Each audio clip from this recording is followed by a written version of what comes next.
بسم الله الرحمن الرحيم فاليوم ننجيك ببدنك لتكون لمن خلفك آية وإن كثيرا من الناس عن آياتنا لغافلون সম্মানিত ভিউয়ার্স, আমি যে আয়াতটা তেলাওয়াত করলাম সেটা হলো সূরা ইউনূসের 92 নম্বর আয়াত।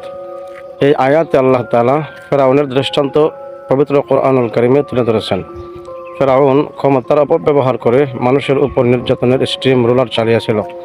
আল্লাহ তাআলা তাকে নির্মমভাবে ধ্বংস করেছেন, এই পৃথিবী থেকে উৎখাত করেছেন এবং তার বডিটাকে শুটকি বানাইয়া আল্লাহ পাক সংরক্ষণ করে রেখেছেন আর বলে দিয়েছেন যে তোমরা তার দিকে দৃষ্টিপাত করো।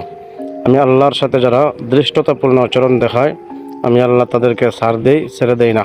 ফেরাউনের লাশকে আল্লাহ সংরক্ষণ করে রেখেছেন যাতে করে পরবর্তী প্রজন্মরা তার থেকে শিক্ষা গ্রহণ করতে পারে। তবে অবিশ্বাস্য হলেও সত্য কথা সেটা হলো অধিকাংশ মানুষই আল্লাহর নিদর্শনগুলোর ব্যাপারে গাফেল, নির্বোধ, অলস।